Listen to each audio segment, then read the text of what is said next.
Gospodin s vama. I s duhom tvojim. Čitanje Svetog Evanđelja po Ivanu. Slava tebi, Gospodine. U ono vrijeme bijaše svadba u Kani Galilejskoj, bila ondje Isusova majka. Na svadbu bijaše pozvani Isus i njegovi učenici. Kad ponesta vina, Isusu će njegova majka, vina nemaju.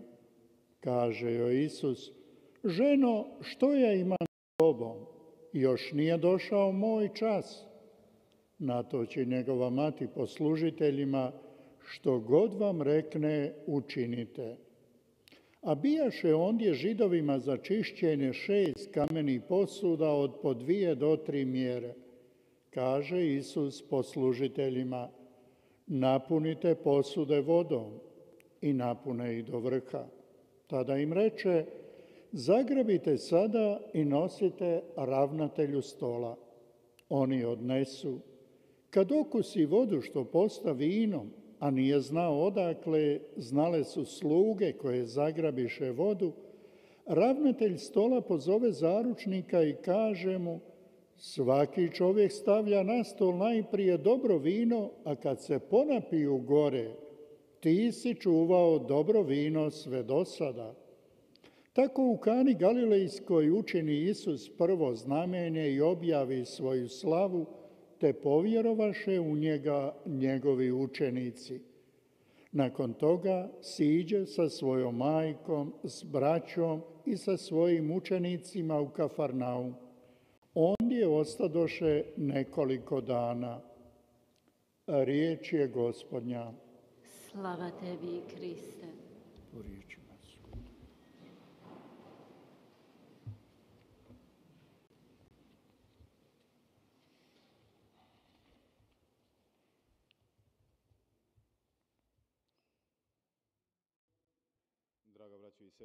사랑하는 형제자매 여러분,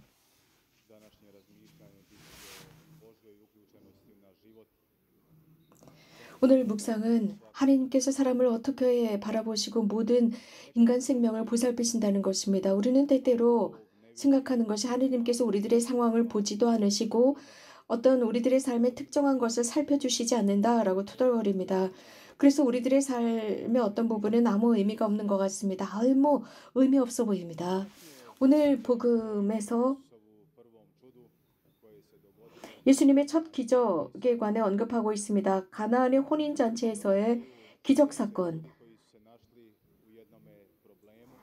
이 혼인잔치에서 그들에게 큰 문제가 생겨납니다. 잔치가 한창이었습니다. 그런데 포도주가 떨어졌습니다. 이런 상황을 그 어떤 누구도 해결할 수 없는 정말 난감한 상황이었습니다. 우리 각자도 그럴 수 있습니다. 우리는 이런 생각을 할 수 있습니다. 좀 더 넉넉하게 준비하지 라고 핀잔을 줄 수도 있습니다. 그들도 이미 사람이 얼마나 많이 오고 그래서 얼마나 준비해야 하는지 이런 생각을 하지 않을 수가 없었겠죠. 그런데 우리는 아마 좀 더 넉넉히 준비하지라고 생각할 수 있습니다. 그런데 이 혼인잔치에 거의 중반쯤에 다가갔는데 포도주가 떨어집니다. 우리들의 가족들을 생각해 봅시다. 우리들의 집에 무엇인가 부족했을 때를 생각해 봅시다. 그때 우리는 즉시 하나님께 기도하고 도와주세요 라고 하기보다 무엇을 했는지 한번 생각해 봅시다. 하나님께서 이런 상황 속에서 개입하시지 않나 라는 생각을 합니다. 그런데 우리는 단지 이게 모자라 라는 생각에 멈추고 끝납니다. 그래서 어떤 깊은 의미도 부여하지 않습니다. 여기 예를 들어서 이것이 없고 저것이 없네로 끝나고 맙니다. 무엇인가 없다로 단순하게 끝나버립니다. 하지만 오늘 복음은 그렇지가 않습니다. 분명히 부족합니다. 없습니다. 그런데 여기에 누군가가 개입하셔서 예수님께 말씀을 드립니다. 이렇게 결핍이 되어 있을 때 누군가는 관심이 없지만 누군가는 관심을 보여주었기 때문에 예수님의 기적을 행하실 수 있게 합니다. 예수님께서는 자주 우리들에게 이런 모습을 보여줍니다. 하느님은 우리에게 약을 주십니다. 그래서 새로운 기회를 주십니다. 그들의 삶에 새로운 가능성을 부여하고 변화를 이끌어냅니다. 그래서 주님을 믿을 수 있도록 만듭니다. 그래서 사람들은 예수님을 따랐습니다. 그런데 오늘 예수님께서는 우리 인간적인 관점에서 볼 때는 아무 의미가 없는 듯 보입니다. 첫 번째 기적이라고 하는데 단순한 기적이지만 굉장히 큰 행복을 모두에게 나누어 주었습니다. 그래서 그 혼인잔치가 기쁘게 잘 마지막까지 갈 수 있도록 했습니다. 그래서 이 축제, 그 순간의 그 생활, 그 순간이 잘 갈 수 있도록 해주었습니다. 그래서 바른 길을, 즉 모든 것이 준비된 그대로 끝날 수 있도록 해주셨습니다. 이 복음에서 언급하는 것은 예수님께서 매 순간마다 우리들의 삶을 보살펴 주시는 것을 의미하고 있습니다. 예수님께는 어려운 일이 아닙니다. 또 예수님께는 모든 것이 다 의미가 있습니다. 하나님께서는 우리들에게 보여주시는 것이 당신이 매 순간마다 현존하신다는 것. 오늘 복음에서 예수님께서 그 물을 만지실 때, 즉 물이 가득 든 그 그 항아리에까지 다가갔습니다. 그런데 그 항아리에서 포도주가 나옵니다. 왜 이런 일이 일어났을까요? 왜냐하면 하느님의 손, 즉 하느님의 은총이 그 물을 건드렸기 때문입니다. 형제자매 여러분, 이것은 우리들의 삶 속에서도 일어나고 있습니다.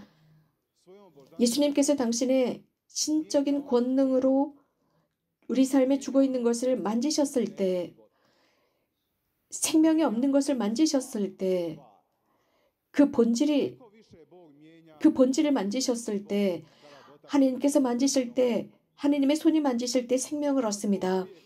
그렇기 때문에 하나님께서는 항상 우리들의 마음을 당신이 만지게 해달라고, 어루만지게 해달라고 말씀하십니다.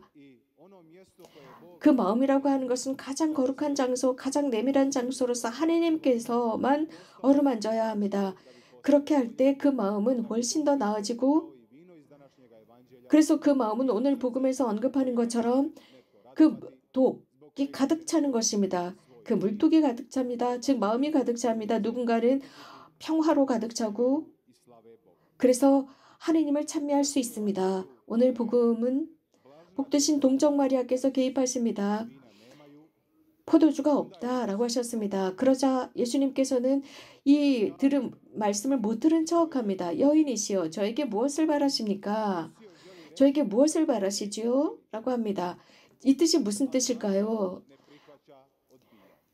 뭔가 하고 싶어 하지 않는 듯한 대답입니다. 그러나 예수님은 그 대답을 무시하시면서 종들에게 저분이 시키는 대로 하여라 라고 하셨습니다. 사랑하는 형제자매 여러분, 천상 어머니가 바로 이런 분이십니다. 그분이 개입하십니다.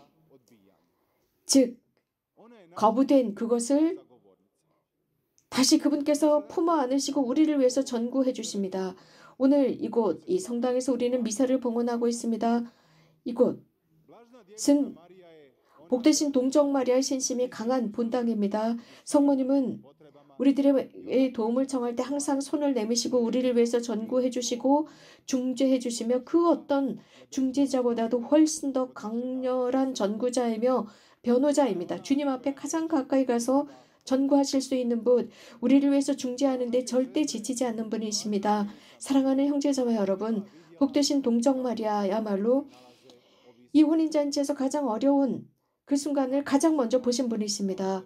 그 상황을 가장 먼저 보시고, 즉 눈치채시고 예수님께 말씀하십니다. 가장 먼저 그 어려움을 보시고 즉시 반응하셨습니다. 우리들의 삶도 마찬가지입니다. 우리가 여러 다양한 상황 속에 처할 수 있고 또 주님의 도움이 필요로 하는 순간들이 있습니다. 이런 어떤 순간 속에서 우리는 모든 희망도 잃고 방향타를 잊을 수가 있습니다. 우리들의 십자가에 짓눌렸기 때문입니다. 그래서 혼자가 된 것 같은 상황들이 발생합니다. 버려진 것 같은 상황, 모든 이들로부터 잊혀진 것 같은 상황이 됩니다. 그러나 오늘 복음은 우리 각자를 위한 희망의 말씀을 제시하고 있습니다. 복되신 동정 마리아께서 개입하시는 모습입니다. 가장 먼저 우리들의 삶에 무엇이 부족한지 그분이 먼저 눈치채십니다. 성모님께서 눈치채셨다면 우리는 우리에게 무엇이 필요한지, 정말 주님의 도움이 필요하다는 것을 고백해야 합니다. 오늘 이 복음의 간결한 말씀 속에서 성모님께서는 예수님께서 첫 기적을 행하실 수 있도록 몇 마디 안 되었지만 그 몇 마디로서 예수님을 움직이셨습니다. 예수님께서 움직일 수 있도록 도와주신 분이 성모님이십니다. 예수님은 하느님이십니다. 그래서 그분의 사랑이 꺼지지 않습니다. 그분의 사랑은 이런 어려운 상황 속에서 도움을 청하고 있는 누군가 앞에서 외면하지 않습니다. 복되신 동정 마리아는 사랑하는 형제자매 여러분, 한 여성으로서 많은 말씀은 없으셨지만 우리를, 당신의 아들과 딸들을 보살펴 주시는 분이십니다. 오늘 복음은 말씀드린 대로 우리 모두를 위한 희망의 복음입니다. 이것을 이해했다면 정말 성모님께서는 하늘에서 우리 각자를 위해서 중재해 주시고 보살펴 주시고 우리 모두를 당신의 마음에 담고 계십니다. 하지만 우리가 먼저 첫걸음을 떼어야 합니다. 우리가 몸이 아플 때 의사를 찾아갑니다. 의사한테 갔을 때 그 의사가 우리를 도와주리라는 확신 때문에 의사를 찾아갑니다. 의사가 내가 병이 낫기를 바라는 사람이라는 것을 알기 때문에 찾아갑니다. 그리고 의사에게 이런저런 이야기를 합니다. 내가 지금 아픈 증상을 그에게 말을 합니다. 얼마나 아픈지, 언제부터 아픈지, 증상은 어떤지 등등 아주 소소하게 그에게 소위 말하는 고백을 합니다. 아프다고 말입니다.